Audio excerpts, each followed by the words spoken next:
السلام عليكم. هنشرح في الفيديو ده إن شاء الله الملف الشخصي بتاعك، والملف الشخصي بيتكون من إيه؟ أول شيء بيكون ملفت في الصفحة الشخصية بتاعتك هي الصورة الشخصية بتاعتك. لو الصورة بتاعتك مش احترافية ومش بتدي انطباع كويس للمشتري هتقلل نسبة نجاحك في بيع الخدمات بتاعتك، فما ينفعش أضيف صورة أكون واقف فيها بطريقة مش مناسبة أو يكون وشي مش ظاهر فيها أو مثلا أكون لابس لبس مش مناسب. تاني حاجة ملفتة للنظر بالنسبة للعميل هي التقييمات اللي موجودة في الموقع بتاعك دي، اللي هو الراجل الشخص ده جايب 4.5 من 5 أو 4.9 من 5، فده تقييمه حلو. ومعدل إجمالي الطلبات بتاعتك، التقييمات دي بتكون هي إجمالي التقييمات اللي أنت خدتها على الموقع، فدايما احرص إن التقييمات ديت تكون 5 نجوم. ده بيدي انطباع كويس جدا على إن الشخص احترافي وبيقدم الخدمة بشكل احترافي. وكمان معدل إجمالي الطلبات بتاعك لازم يكون فوق 90%، لأن ده دايما بيعبر عن درجة اهتمامك للعميل، وإن أنت بتسلم دايما طلباتك في الوقت المحدد ومبتلغيش أي طلبات. بعد كده بتلاقي هنا سيكشن مخصوص للخدمات بتاعتك، وهنا بيظهر فيه عدد الخدمات اللي منشور عندك، يعني الشخص ده ضايف خدمة واحدة بس. وهتلاقي حاجة اسمها مستوى البائع، هنشرح كمان شوية إيه هي المستويات بتاعة البائعين. بعديها هتلاقي عدد العملاء اللي اتعاملوا مع الشخص ده هم 69 عميل.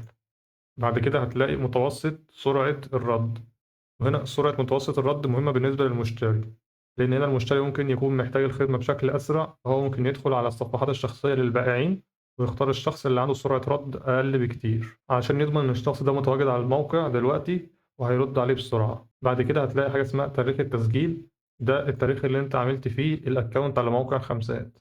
وهتلاقي برضو هنا آخر تواجد، يعني الشخص ده فاتح دلوقتي لو عنده علامة الخضراء هنا هي.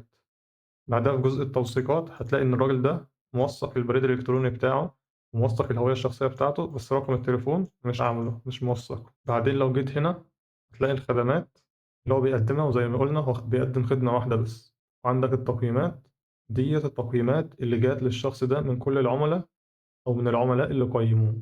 ولو رجعنا تاني فوق عند الملف الشخصي بتاعك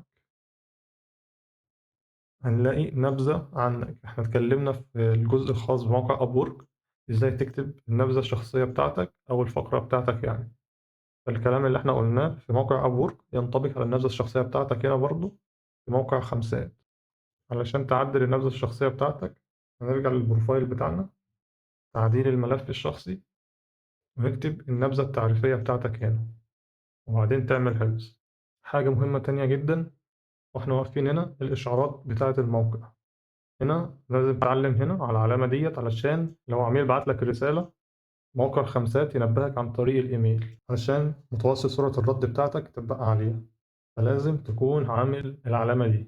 وكمان لازم تكون مفعل الإشعارات بتاعت موقع خمسات عندك في المتصفح، علشان لو وصل لك رسالة على المتصفح ينبهك إن في إشعار وصل لك فتقدر تخش على الموقع بسرعة.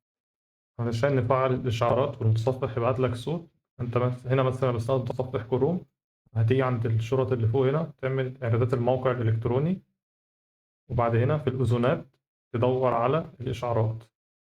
إشعار الصوت لازم تخليه سماح أو قلله لو عندك بالإنجليزي، وهنا الإشعارات تعمل لها سماح برضه.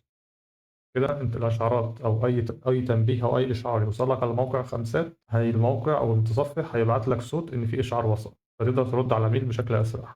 فلو رجعنا للشخص اللي إحنا كنا عنده من شوية هنلاقي هنا مستوى البائع مستوى رقم واحد. إيه حكاية المستويات ديت؟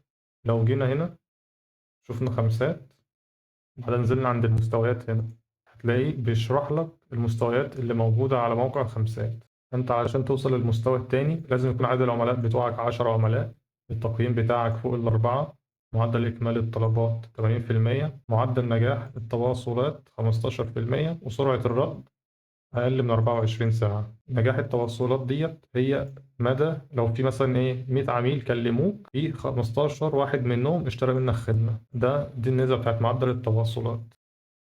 وبعد عندك كام سؤال في الأسئلة الشائعة ممكن تقراهم بحيث إن أنت تفهم أكتر. الحاجات اللي لازم تاخد بالك منها هنا إن كل مستوى بيبقى ليه مميزات مختلفة. ومثلا المستوى الأول بيقول لك تقدر تقدم 5 خدمات بس، وبعدين في المستويات الأعلى من المستوى الأول تقدر تعمل 10 خدمات. وبرضه في المستوى الأول سعر الخدمة بتاعتك بيكون متراوح من $5 ل50، المستوى التاني من 5 ل100، والمستوى التالت من 5 ل200 دولار. وبعدين هنا بيشرح لك إيه الهدف من نظام المستويات ده.